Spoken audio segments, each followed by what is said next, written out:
Hi, I'm Michael Caju. And I'm Adee Caju, and you're listening to the WAG podcast. This podcast is about health, wellness, and personal development. Each episode is a short conversation between Adee and I on a single topic with actionable steps. We cover everything from food, mindset, fitness, and relationships.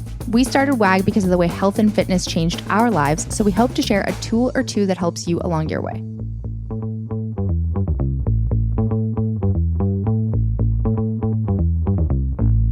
What's up?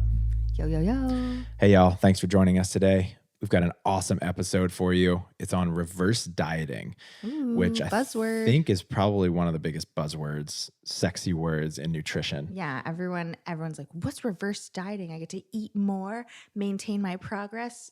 Yum, yum, yum. Sound like a cartoon character. Do I? So reverse dieting is essentially training your body to eat more while maintaining your weight. So what are some reasons that this could be beneficial for people? So this is going to help a lot psychologically. So everyone knows diet, eat less, make progress, lose weight, right? And then it's like let's say I want to lose 20 pounds. I continue eating less and less and less, exercising more and more and more. Obviously, we want to stay within boundaries that allow you to maintain good health. Just because I'm saying eat less doesn't mean like starve yourself. I'm saying in a healthy manner that's more productive. And you lose your 20 pounds. You get to the end and you're eating the lowest amount that we want you to be eating. So let's say you're a female and you're down to 1,500 calories. Or 1,400 calories. We don't necessarily want you to be eating that low forever, but you like worked your way down to get to that level, the goal weight that you're trying to get to. And reverse dieting allows you to build your calorie intake up without going all the way back and gaining the 20 pounds back. Nobody wants to stay at the lowest point in their diet for the rest of their life. That's just the reason why most people don't sustain their progress over time, is because they want to eat more again, and you can't sustain that really low amount of calories for you. I just threw out 1,400, 1,500 calories as a base, like as a suggestion. It's different for every single person.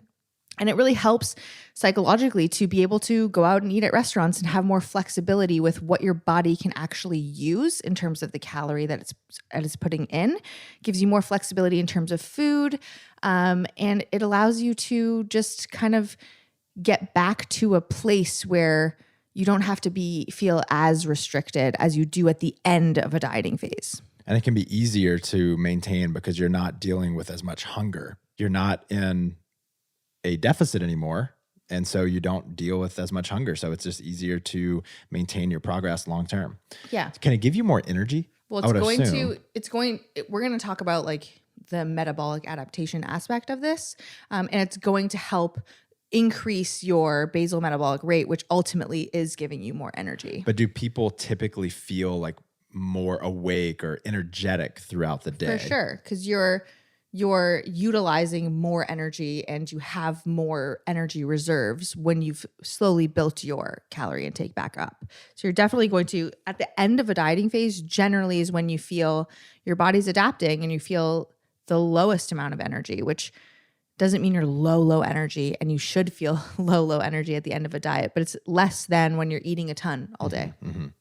And it can help you avoid things like burning out, damaging your body by being in a deficit for so long, which is a problem that I feel like women suffer from more than men, especially in relation to their periods, right? I think women talk about it more than men, for sure. Got it. But there's definitely men that are doing some level of damage to their bodies by being restricted for a really, really long time. Women do have a cycle that happens every single month that you can noticeably lose, and men just don't have something like that. It's like a easy marker. Right. And not having your cycle is a marker that something in your body is not working properly, especially if you're not on hormonal birth control or you're not on something that you're not using, like an IUD or something that could explain why you've lost your period.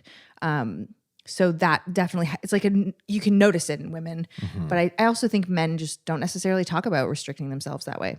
So in a second, we'll talk about a little bit of the science behind why it works, how it works, but who is this good for and when, and maybe who is this not a good option for? So, two different people I say would be the best and most ideal people for a reverse diet. Someone who's been dieting for a really long time and they've been in a deficit for a long time, and you're at a place where you've like plateaued and you shouldn't reduce your calories anymore. So, we at Working Against Gravity, we do not believe in like reducing calories so much that people are in the damaged territory and in a place where you just really can't enjoy your life as well. So if you, let's say you have 50 pounds to lose, you've lost 20 pounds, you still have 30 more pounds that you want to lose, and you've been dieting for 4 months, 5 months, and you're not making progress anymore, this would be a great time to start a reverse diet. Maintain that 20 pounds of weight loss, work your calories back up, while you're maintaining that 20 pounds of weight loss. Maybe you like gain a couple pounds here and there, but you can end up eating more food, have your body just get used to eating more food. And then once you've had that break, you're going to be remotivated to get back into a dieting phase. So then you have more calories to work with, more calories. And your metabolism will have risen. Right. And so that's like one really good person where you've been dieting for a while. This can be a great, structure to taking a break from a diet. And then the next person is someone who's all the way achieved the exact body that they're looking for. You've achieved your goals, you've hit the weight that you're looking for, and now you're like, okay, what now? I just don't want to have to diet this intensely. I don't want to have to track my food this closely. I want to be able to build my calorie intake up that I'm even without, let's say without tracking. So I would be a good example. I achieved like the body that I love and I feel really confident in. And if I'm not tracking my food, I roughly eat a certain amount of food every day. So I don't fluctuate in terms of how much I eat on a daily basis, even when I'm completely unaccountable and just eating based on hunger. So if I can build my calorie intake up to that amount, then I can maintain the body without a lot of restriction and precision, and it just is easier for me to maintain. So how does it work? So there is this thing called metabolic adaptation, and if anybody listens to Lane Norton, he gives some really good explanations of exactly what this means. And it's an adaptation that's going to occur in your body as it accommodates for you losing weight and decreasing your calories. So you're losing fat and you're decreasing your calories, and then your body is going to now function burning less calories per day.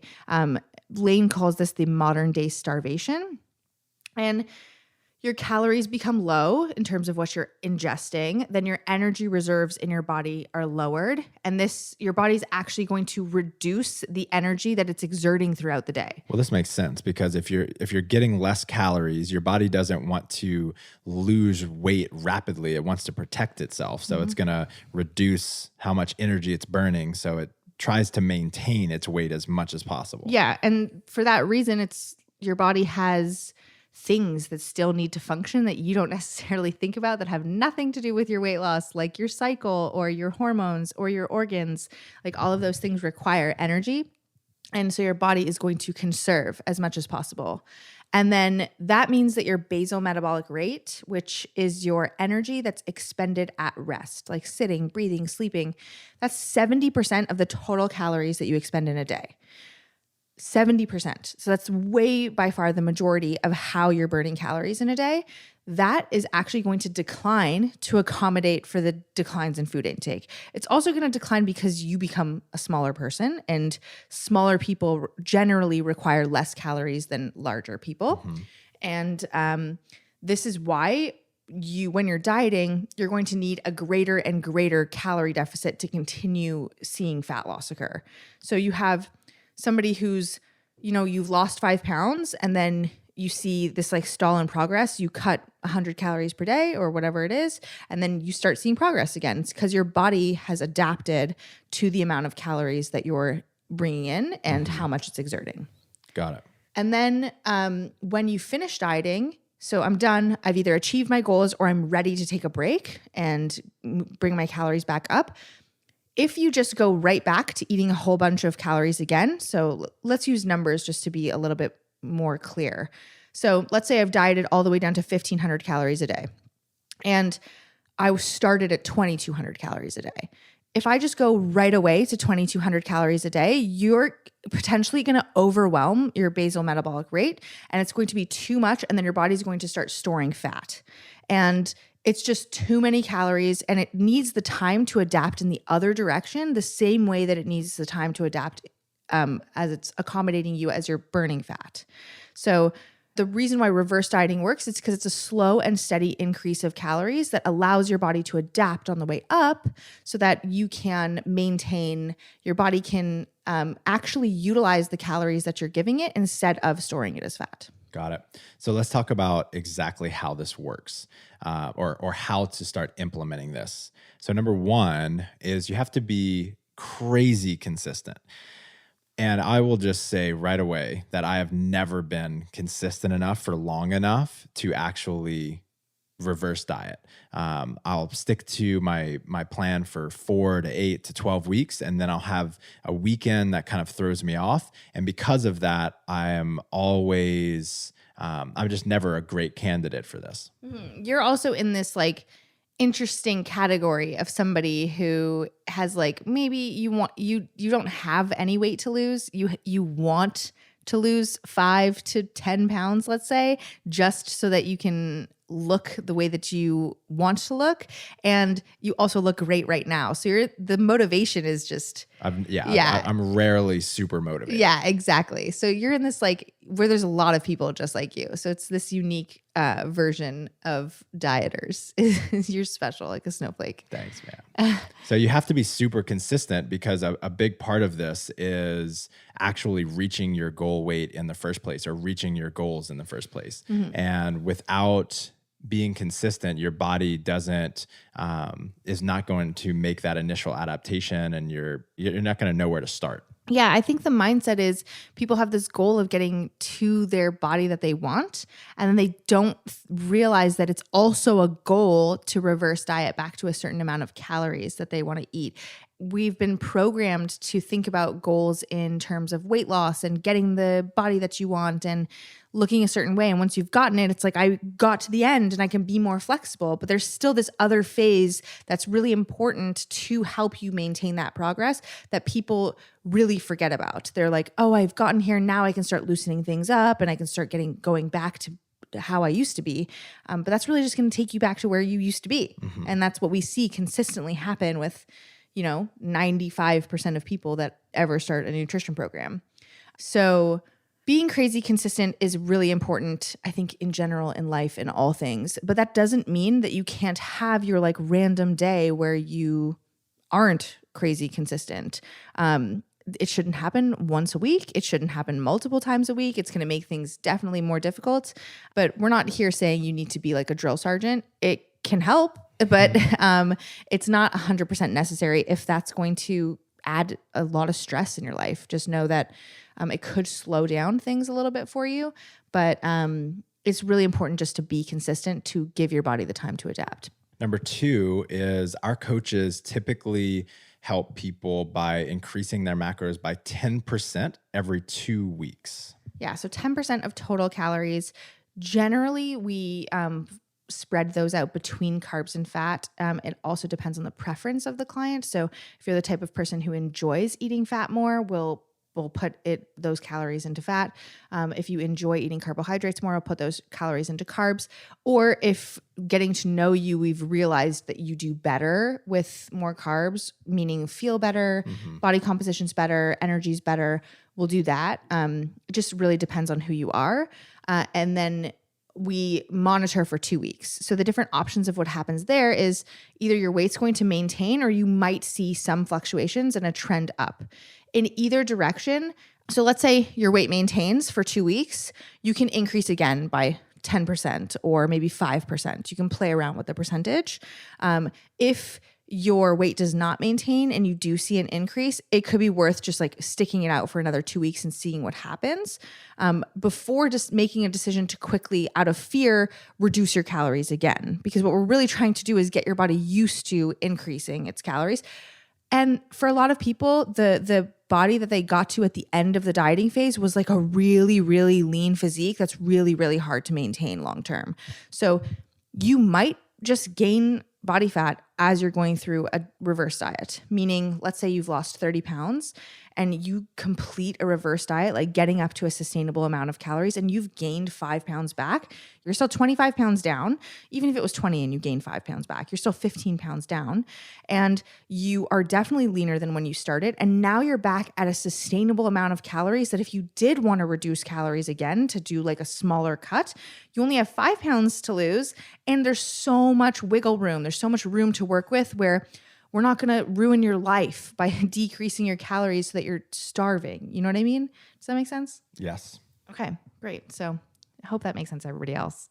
Why no protein? Why not add any protein for calories? I mean, sometimes we do. I think it depends on how much weight you've lost and how much your body weight has changed. But protein is in general like a more stable macro, especially since we are already a little bit heavier on the protein, since most of the people that we work with are athletes that are training really hard. So adding protein when someone's lighter is like their body weight is lighter. So it doesn't necessarily require adding calories into the protein category. We've probably, if anything, like would reduce it a little bit and then move the calories into carbs or fat, just because we're already giving people more protein than your average Joe.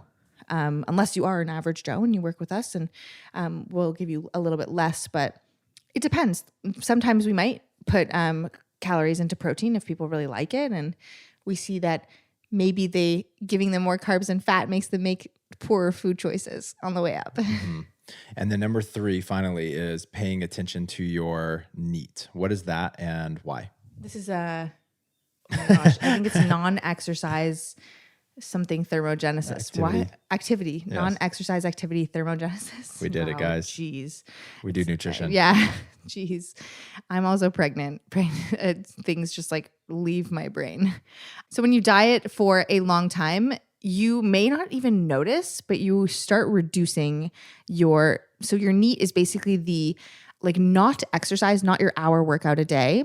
And you're not just sitting and resting, but I don't know, maybe you have a job where you move around a lot. You walk around a lot. You are working in construction or something, or you're a coach at a gym, or you're just not just sitting in a chair all day. So you're going up and down stairs. That is your non-exercise activity. That's what that includes. And when you're dieting a long time, you might not realize it because you're with yourself every single day, but you are likely reducing the amount of non-exercise activity that you're doing in a day just because your body is adapting to that having low energy, and it's going to low energy meaning lower calories. So it's going to like kind of encourage you in small ways to move less and to do that a little bit less. And so what's the takeaway here? Is it just to maintain some level of moving throughout your day? How can people think about this? Yeah. So this accounts for around 15% of your total daily energy expenditure, meaning like total calories that you expend in a day, which is a good chunk. So just paying attention to it. So if you're going to reverse diet and you're now at the end of your dieting phase and you're moving a lot less, now pay attention to like incorporating movement back into your day, because you're going to be increasing your calories and it's going to help your body utilize those calories instead of storing it as fat. So just paying attention to it. You're not at the end of your dieting phase anymore. You're increasing your calories, which means we want to use them. So just notice it as you're building things back up. You should have more energy. It'll also make you feel better, and it's healthier. Love it. So again, number 1 is be crazy consistent. Mm-hmm. Number 2 is increase your macros by 10% of total calories every 2 weeks. And finally, number 3 is pay attention to your NEAT. Yes. Move more. Yeah. Thanks, guys. Hope this was helpful. All right, y'all. Bye.